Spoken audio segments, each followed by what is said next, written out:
Welcome to the Money Healing Club podcast.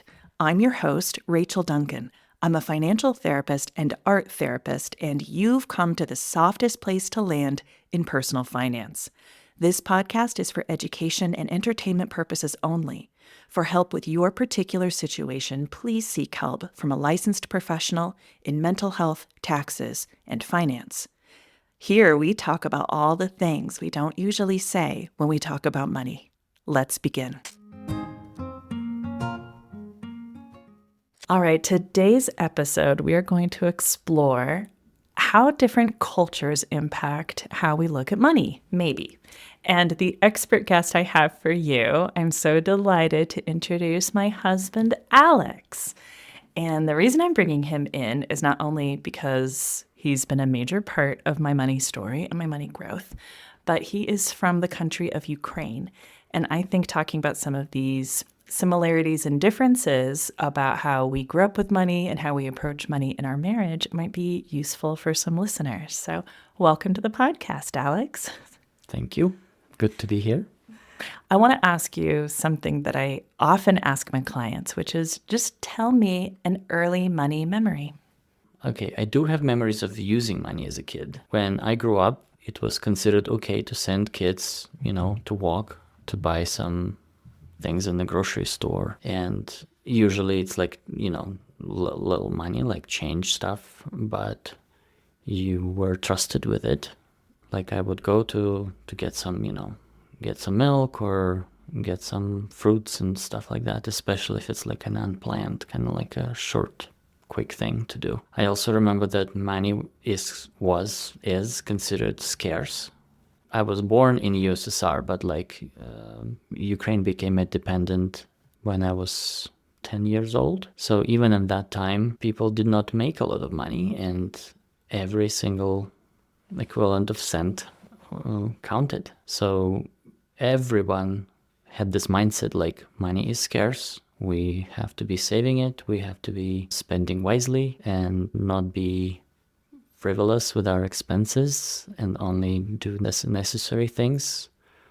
So I think that mindset is still, to a big extent, prevails and remains for many people in Ukraine. Maybe just the newer generation starts to go away with it as young people get better jobs or are able to work abroad and stuff like that, and they see like other aspects and how money is treated in other cultures and so on. I want to ask you a little more about being a kid and running little errands and going to the shop by yourself. Like, what about that memory sticks with you?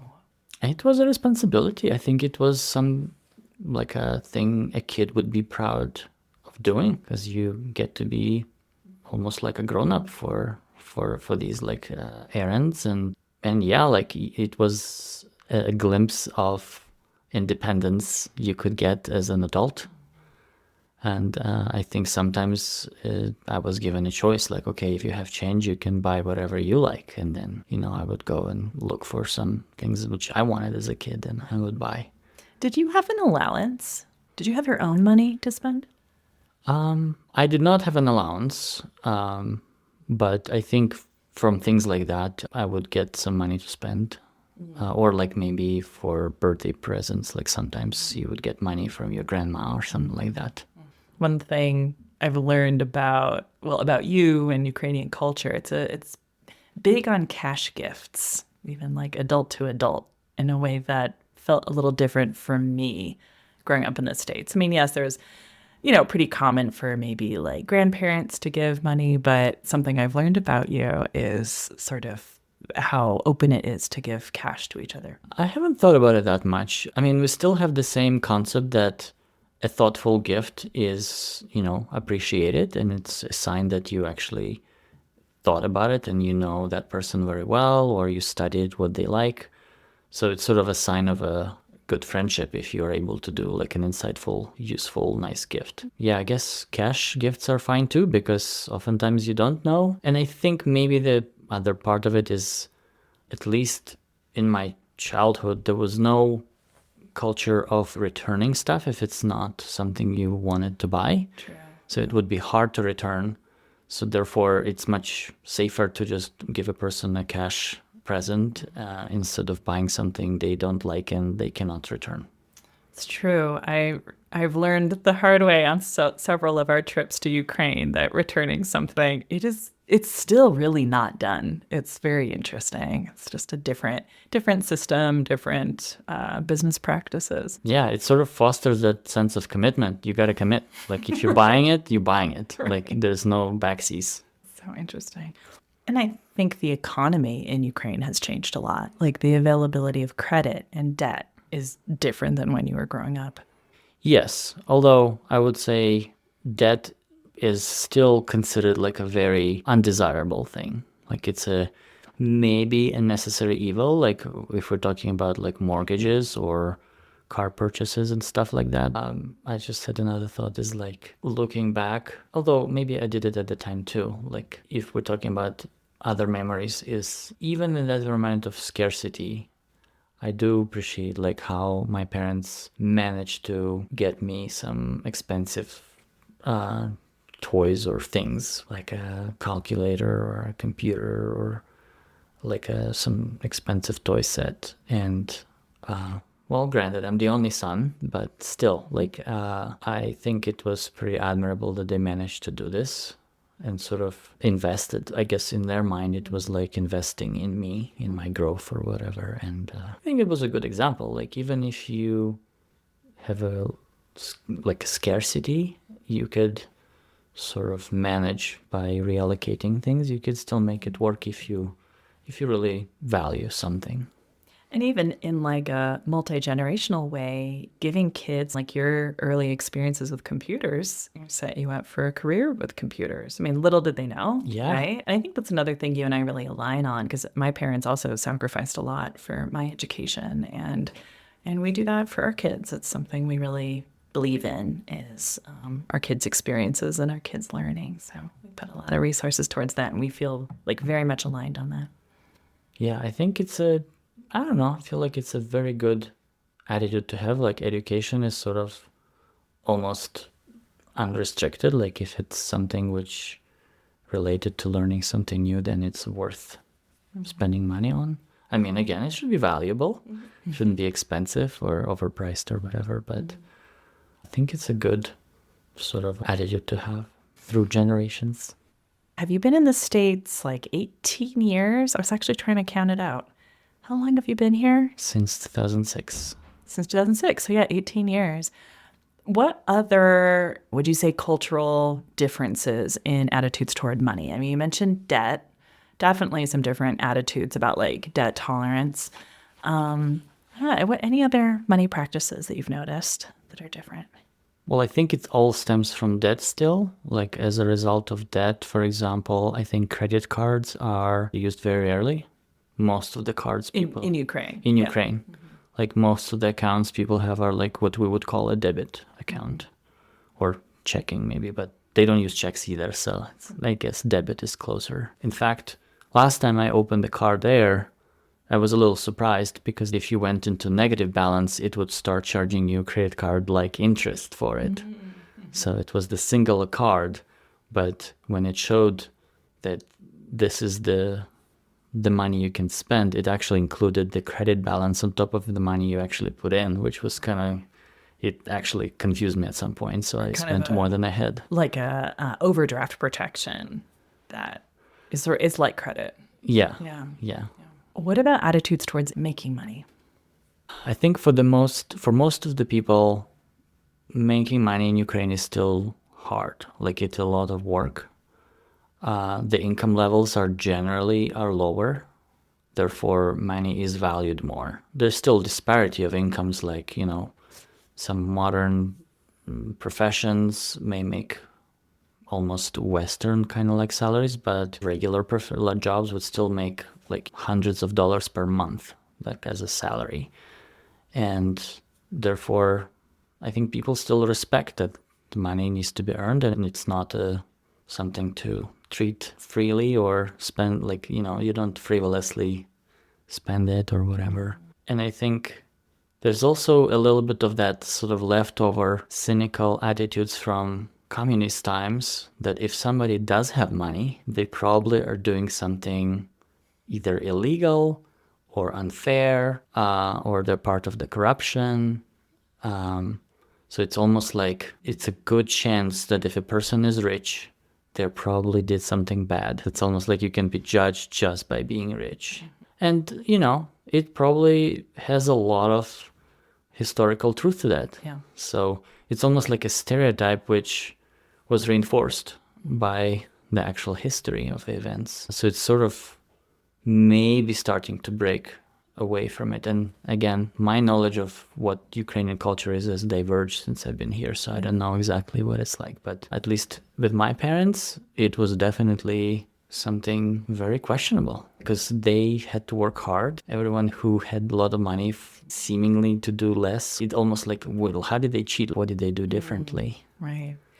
Is there anything about that colors income for you personally now being in the States and, pursuing work and there maybe being a different attitude towards wealth here? Like, is there any kind of internal conflict for you there about income, given sort of the skepticism or the mistrust that you had growing up? A little. I think it still makes me feel guilty, a little bit guilty for, say, making more money than my counterparts in Ukraine, for example. There's also like religion. I think religion is a line on this, right? Like you cannot be rich and go to heaven, right? Like you have to, if you're rich, then you have to help others. You have to donate. You have to take care of the poor. And that will automatically sort of bring you down and make you less rich. So it's almost like by definition, if you are rich, then you're not a pure heart. So it's definitely there. There's some real moral stuff tied up with money. Absolutely. Another memory I had from my childhood is I remember as a kid, like my parents would fight sometimes. And I think pretty early on, I made this sort of realization or observation that, gosh, a lot of things they argue about sort of stem from either lack of money or they could have been solved with more money. Because usually you could compensate, like if somebody doesn't spend enough time, then it's probably because maybe you could hire somebody. Or if somebody doesn't help around the house more, then maybe you could have solved it by getting some help. Or if somebody has like a hobby which is very expensive and another partner feels like it's unfair. And again, it comes down to not enough money to cover everybody's needs. So maybe it was kind of like a cynical lesson I learned, but on the other hand, it's sort of empowering lesson, right? Yeah. And there have been times in our relationship early on where, if I had a problem or something, that sometimes there was a financial solution and that you would bring up. And it was very refreshing, to me that like, oh, I could actually remove the emotionality here and maybe there could be a financial solution, like you said. It's a distinctive thing that I hadn't really experienced before. Okay, I'm going to get really personal now. What are some of the ways that you and I in our relationship are aligned in money that you see? I have my own thoughts, but I'm curious how you see our money relationship together. I think we both like money. We like talking about it. We're open to talk about it. I think we both come from backgrounds which made us value money, and we know that it requires hard work, so it needs to be kind of respected. But at the same time, we also see it for what it is. Like it's a tool to get other things, like experiences or security, or to secure family well-being. Helping others again, like its ability to help friends or family members in hard times and so on. So it's sort of a little bit of a detached, if necessary, attitude. Like it's just a token and it doesn't define our self-worth or self-respect. Yeah, I'd agree with that. I think one thing that really struck me when we were first together is how open you were to talk about money and very neutral. And it didn't seem to me like there was avoidance or shame or anything like that I was sort of used to growing up. That like, oh, we don't talk about what we earn or we don't talk about what my rent costs. And you were so transparent about that. And it helped me learn a lot to like I was already interested in the topic of money and was working. My work involved a lot of money management, but I had never had it so clear and transparent in an intimate relationship. And just from the get-go, that was there for us. And that was just a very cool thing. And I think something that's different from a lot of dominant culture in the States. Yeah, I mean, maybe states have its own history, which sort of resulted in this different attitude. At least in my childhood, people in Ukraine were more open talking about money because nobody had any. So it was something everyone aspired to and was open to talk about struggles and how people trying to figure it out. But once you have more money, then maybe you would feel more cagey to talk about it because, like, again, you would know that people would get jealous, people would assume that you did something wrong. So maybe then you would talk about it less. So that's interesting. But that makes me really appreciate that, as an older child, you experienced an economy going from communism to basically to capitalism, and that being so chaotic. I just want to backtrack back to then. Do you have any memories of that time for the USSR to break apart and to go from communism to capitalism, which you might understand now more as an adult, obviously in hindsight, but even as a kid when you were 10, what were some of the things that you noticed that were changing financially? I think I was shielded from a lot of my parents' struggles. Like either I wasn't exposed to it or I just wasn't tracking it as a kid. But I do know, either from memories or learning about it at school, the first few years were brutal. There was a huge inflation. And, when I say huge, I don't mean 5% annual. I think at that time it was about 50% monthly or something like that, and which results in, and by the way, there were the currency there was a temporary currency after Ukraine became independent, which was, obviously printed to cover many different deficits in the government and so on. So yeah, that was part of it. And as a result, people would actually spend everything they make, because if you keep it in the bank, it will devalue. Wow. Yeah. So people would get their monthly salary and they would go and buy a bunch of groceries or do whatever they needed to buy. Right, where you're almost disincentivized to save. And that's a huge shift. Yeah. Yeah, or if you're able to buy a different currency like US dollar, then you would do that. I don't remember if it was actually very popular or even legal at the time, because I know it wasn't legal during USSR times, but I think after independence it sort of became more of a norm. I'm not sure. So you had to either invest it or exchange it to US dollars or some other currency, or you have to spend it. And still, again, the scarcity thing was still a thing.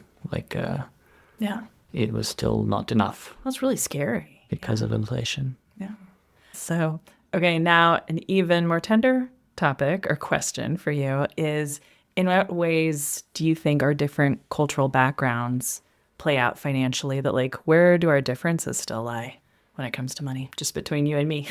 I think my anchoring is still there a little bit. I know how much cheaper things in Ukraine are because the labor is valued less. I kind of forget about it, but every time I go to Ukraine, I'm reminded of it. What we think is a good deal here is actually not a good deal there, because in Ukraine, you can get the same goods for much, much cheaper. So when I know, if something is made in China, it kind of blows my mind, because it's got to be even less. It's costing even less to make it there than in Ukraine. Yeah, when it's being sold here at a discount, it's still usually grossly overpriced, comparing to what the people who made it sold it for.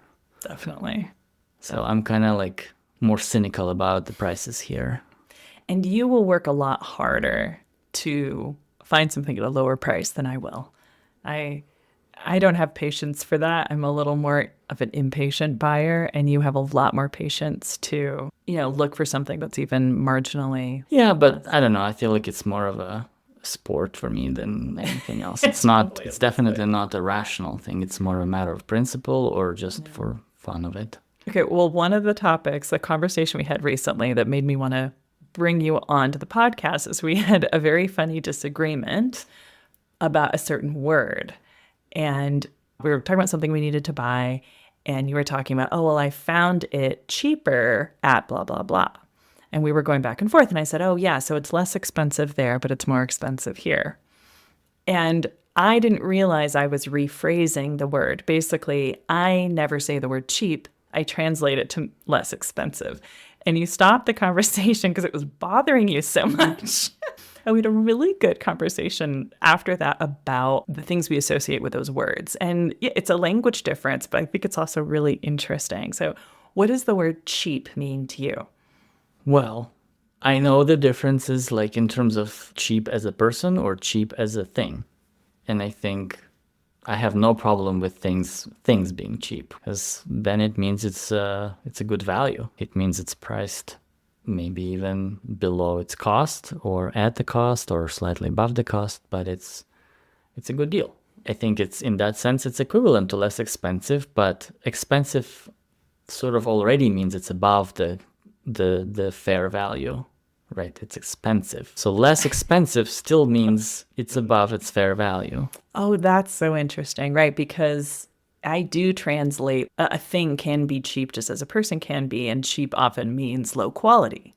I guess what I mean by less expensive is just less money. Like I'm just trying to be more accurate with it. I didn't even realize I was doing it. But yeah, you're right. Even having the word expensive in there, it's like, am I already inflating it?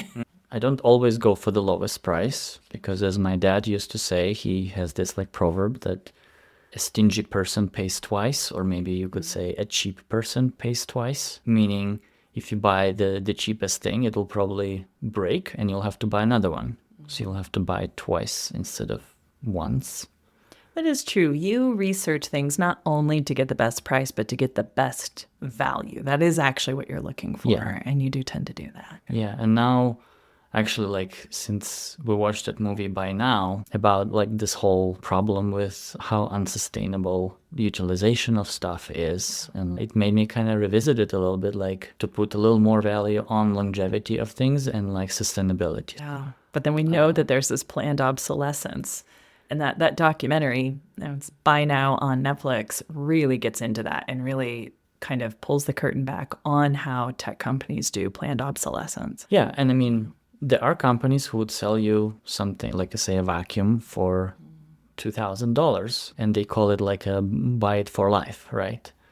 But their warranty would not be for that for life. Like it's not necessarily reflected in what they claim it is versus what they put a warranty on. Right. It's a marketing play. Yeah. And Alex says this because he's been researching vacuums, deep dive on vacuum science.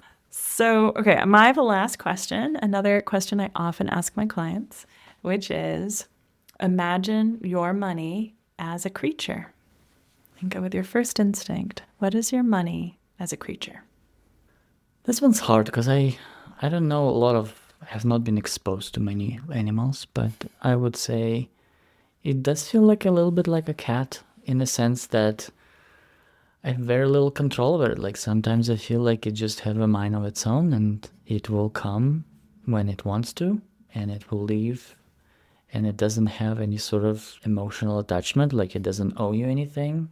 All you can do is just to work on feeding it or making it visit you. But it's definitely like a very business relationship, like nothing personal. There's no attachment whatsoever. Yeah, it's neutral for you. And it's funny because we have 2 cats, so I'm thinking about them. Because there's also, when I think about our cats, a lot of satisfaction that we get from them being around. They're such a fixture. And they're probably more attached to than this cat I have in mind. Like, okay. Think about my Gotcha. The money cat.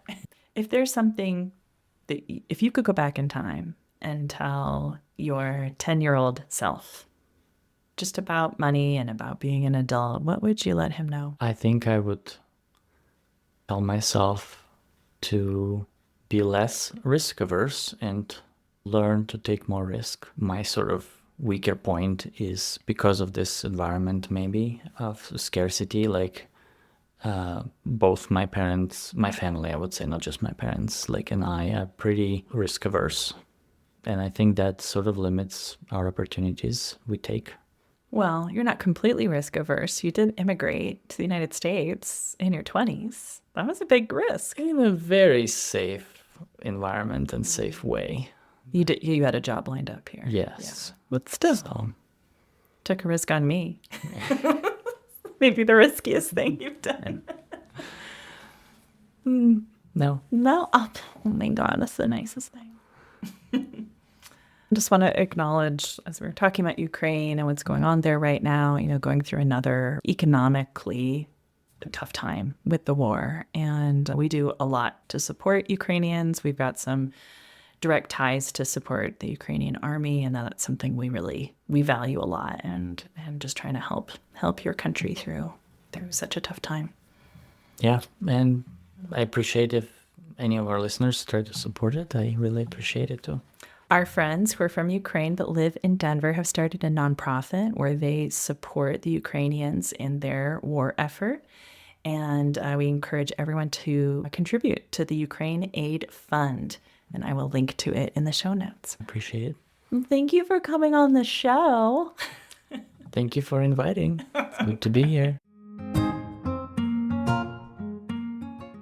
I would love to collect some stories about how different countries handle money differently. What are the different attitudes and practices and belief systems that you've noticed in your experiences of living in multiple countries or having family members from different countries? Please leave me a voicemail on the pod. I would love to feature it in an upcoming episode. Go to moneyhealingclub.com/podcast and you'll see a big orange button where you can record a voicemail right from your browser. Thank you. Thanks for listening to the Money Healing Club podcast. You can find resources and links from this episode in the show notes at moneyhealingclub.com/podcast. If you enjoyed this episode, you'd probably really love my free email course on curbing impulse spending with compassion and mindfulness. Check it out at moneyhealingclub.com/challenge.